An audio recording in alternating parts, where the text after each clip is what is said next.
Welcome to this edition of the Million Dollar Mastermind podcast. This is where we pick the brains of high achievers from all walks of life and get their hard-earned, real-world insights on winning. I'm your host, Larry Weidel.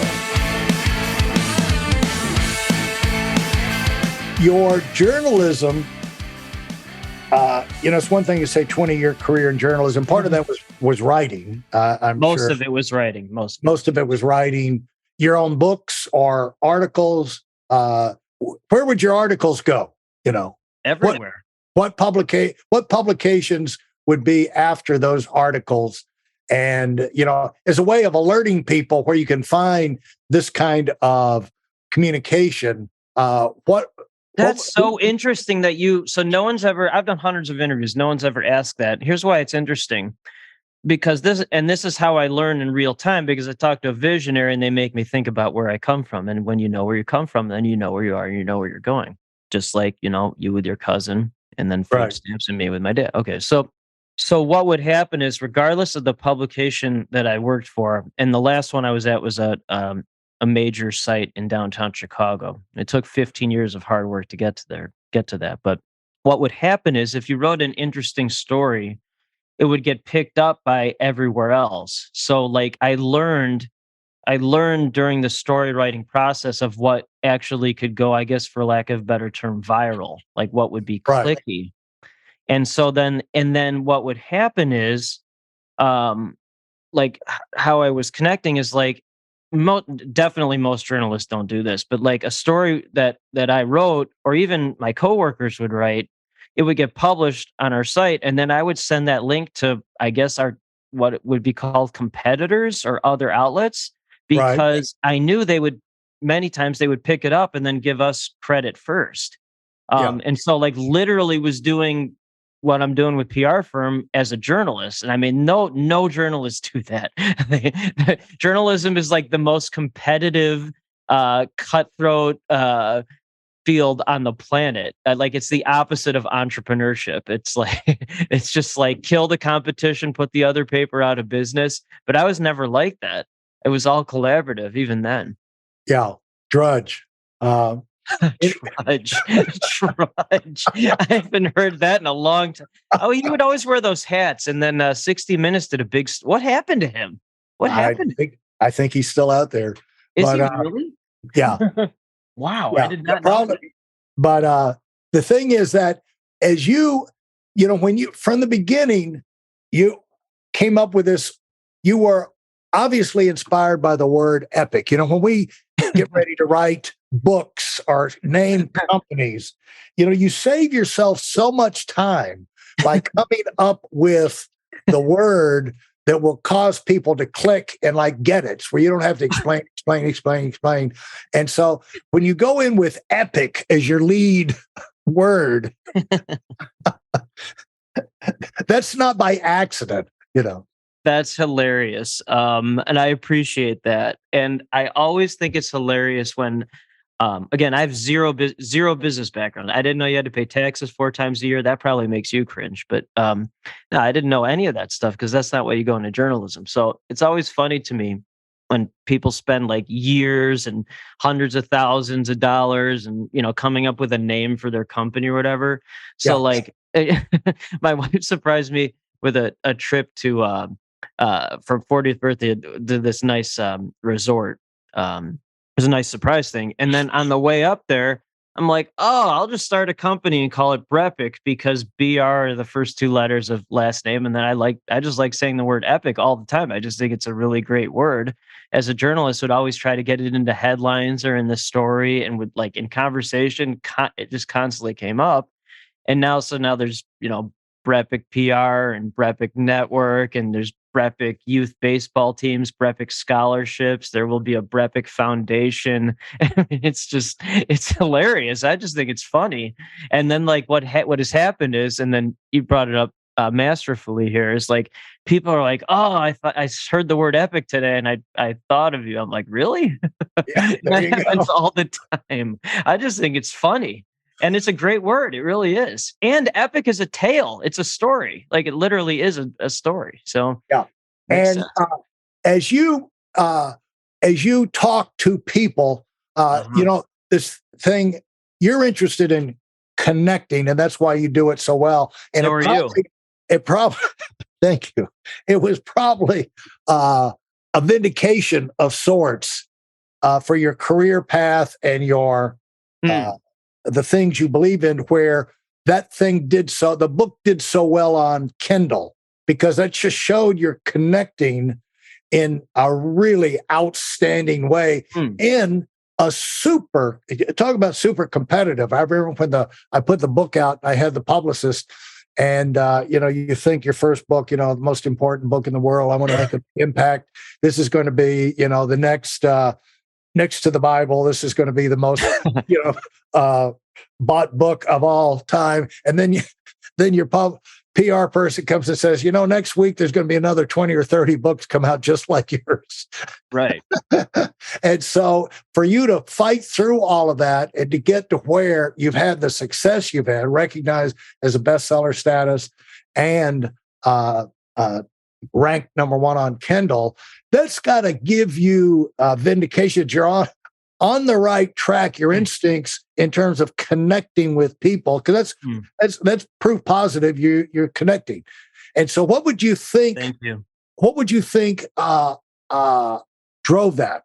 What do you think people picked up in the book that caused them to connect? Other than you're talking about yourself and you're talking, you're not trying to come from a academic thing. You're talking from the real world perspective. Real world. Yeah. Higher education is the opposite of entrepreneurship for the most part. Education as a whole is the opposite of entrepreneurship. But would you repeat that first phrase again? Well, higher education is the opposite of entrepreneurship for the most part. And so people understand that in the right context. Would you elaborate on that?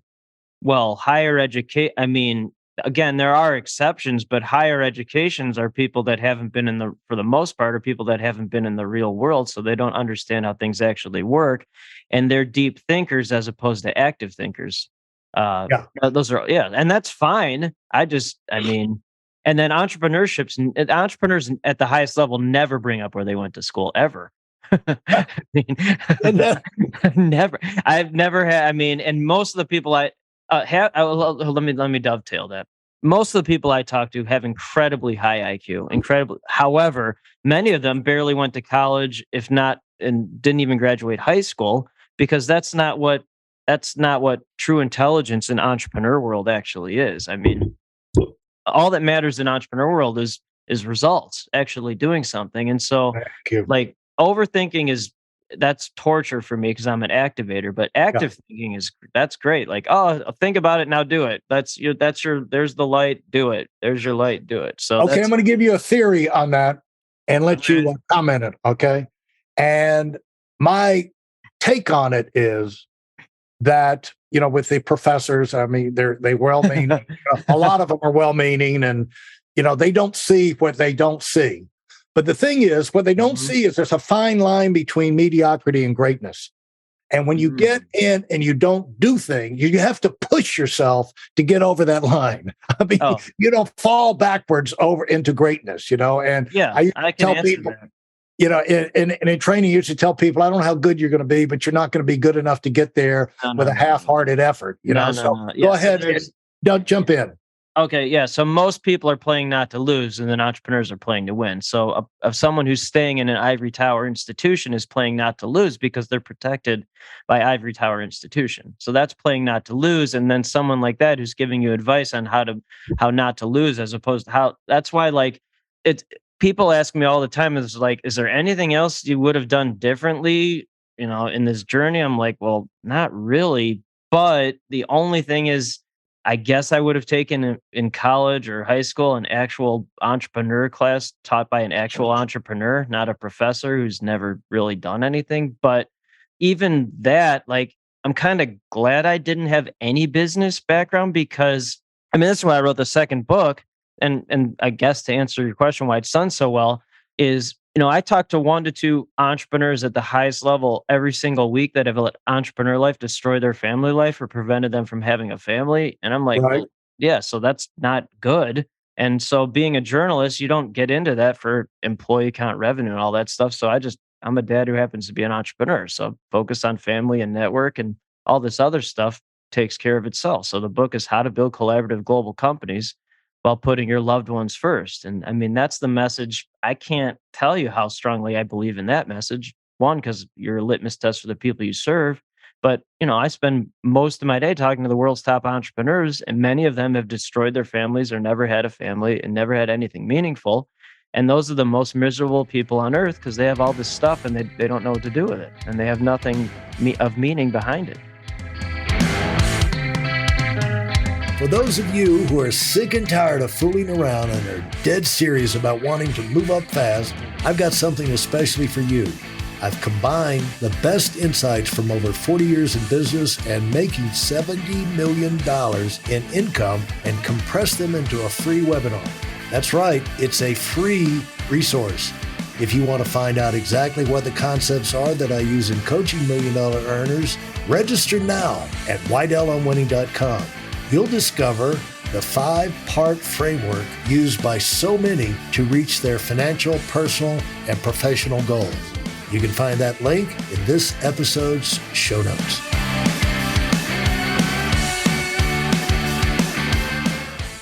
And when you talk, you're not talking about how to build a successful company and still keep your family together. You talk about how to build a global company. And so talk about why you were that specific in your book. Another good question. And you're really getting me to think about this. So you're either born someone like this or you're not. I mean, I strongly feel people would choose to make as much money as you want to, spend as much time with your family as you want to, do what you like to do and what you're good at, think like this. But most people, they're not like that. So I've always thought at a global level. And then COVID just enhanced that. When COVID started, I think 2 days after it started, I'm like, this will be the greatest opportunity of all time for people with the right mindset. And that's what it's been. But it's always been thinking that. It's always been thinking that.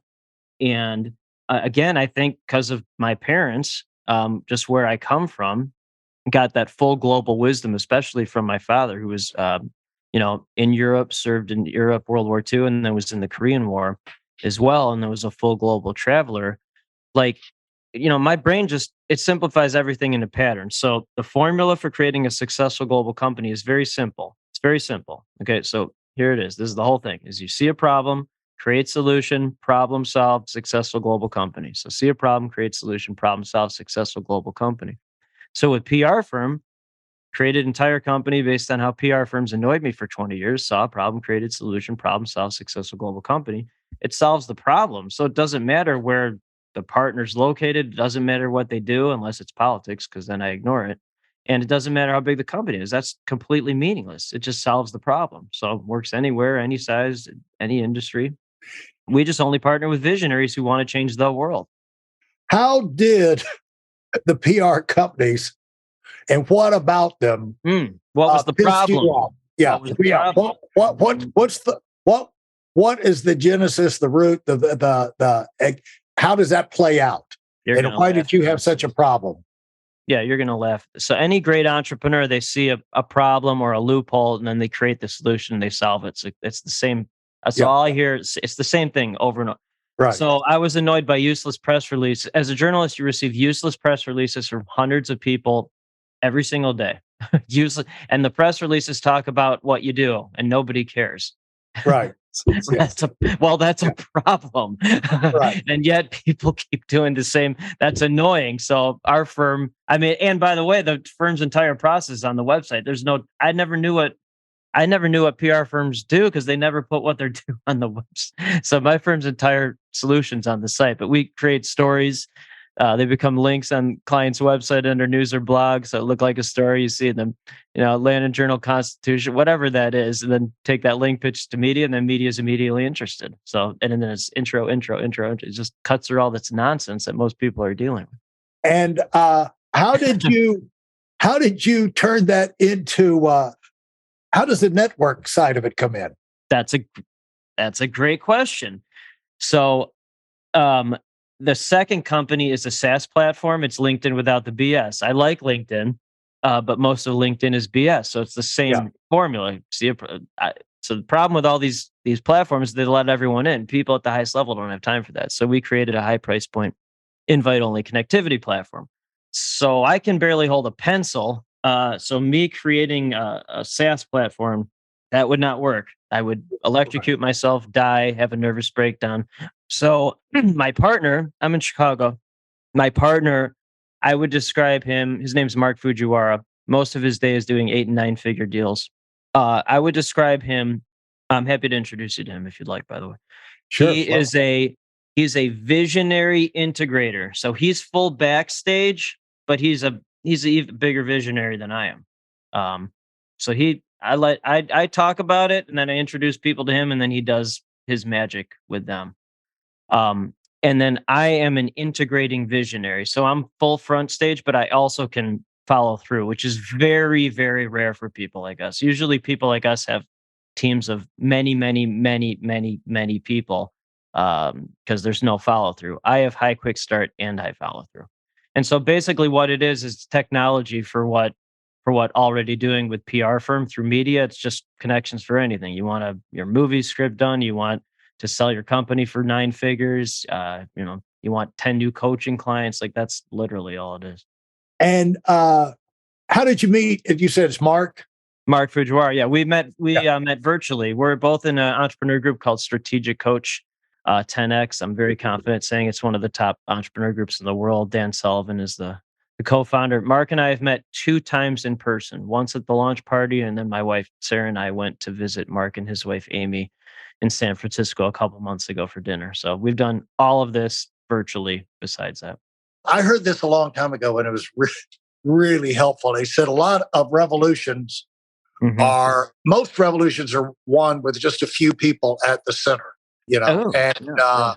once it's a big thing, people listening to this right now, it's a big thing when you find those make or break people in your life.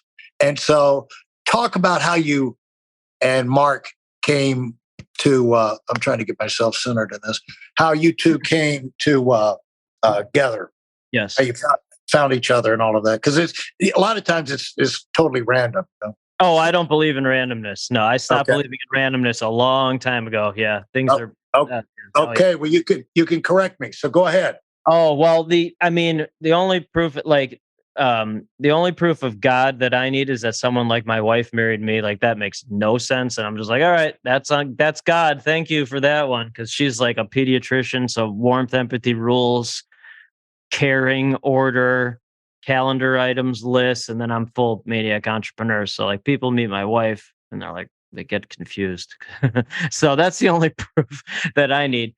And and with Mark, one of the chapters is in the new book is find your babs or have your babs find you. And most people have no idea what I'm talking about, but so in one of the entrepreneur groups I'm in, Strategic Coach, Dan Sullivan's the co-founder, and he's good at talking in front of people, but actually running a business, that wouldn't go well. So his wife / co-founder, Strategic Coach, is named Babs Smith. Dan without Babs is a bad situation, much like me without my wife in real life is a bad situation. And then, so I was talking to Dan, I'm like, oh, I need to find my Babs. Because Babs is the one that made Strategic Coach. And he's like, no, have your Babs find you. I'm like, oh, that's a good idea. I'll do that. Activate, maximize, achieve. So there's this tool called the impact filter. And it's like, you list all the things that you need to have in your partner and how it works out. And so I started sending out to some of my friends, people I trusted. And one of them was Mark Fujiwara. And he's the yin to my yang, and he's like, oh, that's a great idea, let's do that. I'm like, okay, let's do it. So that's how we started our partnership. And then I call him Babs all the time, which he's like, oh, you're my Babs, Mark.